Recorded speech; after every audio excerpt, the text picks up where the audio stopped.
In 2005, I bought a triplex here in Oakland. 3 rundown apartments, 4 months of renovations, granite counters, cherry cabinets, vaulted ceilings, and skylights. Now I don't want to brag, but my friends started calling me North Oakland's Martha Stewart. Second mortgage, extra loan payment, no problem.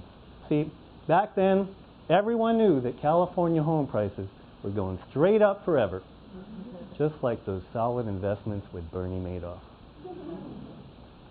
2010, crash. My triplex was worth 2/3 of what I owed. My rents declined, my work dried up. I felt trapped, underwater, deep in debt, out of cash. I felt trapped. Anybody been there? So I called my lenders. How do I apply for a loan modification? Sorry, sir, your payments are on time, sometimes early, you're never behind. Why would we lower your loan payment? What? To be considered, I have to default? And even then, there's no guarantee? Do you realize how much this would disappoint my mother? She's Jewish. But I was enterprising. Moved my bed into my office. Rented my bedroom to a roommate. Now, when my new girlfriend, Yvette, came over, you can imagine, she was very impressed. Oh, Trevor, I love your bed in here. Now in the middle of the night, I get to climb over your file cabinet and printer to get to the bathroom. I found out later, and that was just sarcasm. Sunday night, CBS, 60 Minutes, walking away from your mortgage. People like me giving their homes back to the banks. But me? Do I want to default on my mortgage? I was afraid of hurting my credit, losing my triplex, being unable to rent an apartment, much less buy another home. I felt trapped. So I did my deep breathing. I heard my father's voice. Be a good soldier. Keep it together. Don't harm your credit. Now, even though I was racking up credit card debt and being very frugal, I wanted to treat my girlfriend to a night out. But it's not very sexy to say, darling, I want to take you out. How's Taco Bell? So I found a 2-for-1 coupon to this Thai restaurant where they serve the brown rice at no extra charge. I said, baby, I'm going to treat you to a night out. And then afterwards, I've got a bottle of Charles Shaw back home. Right next to the printer. Friday night, Thai food delight, dinner with my girlfriend. When the bill comes, I throw my credit card down.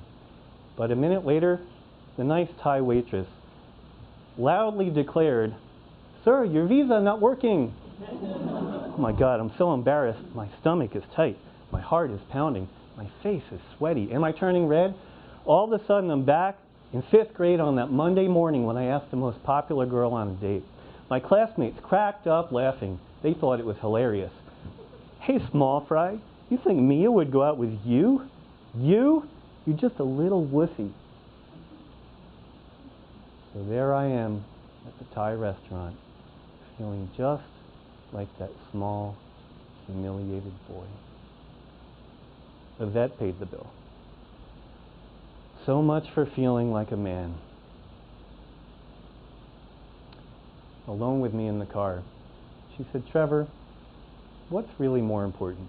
Being a homeowner with good credit, hanging on for dear life, or having the time and freedom to do your music again?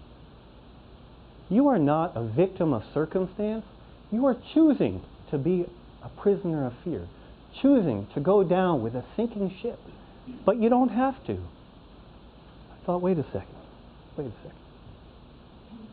My 5th grade classmates tore me down because I had the courage to do something they didn't.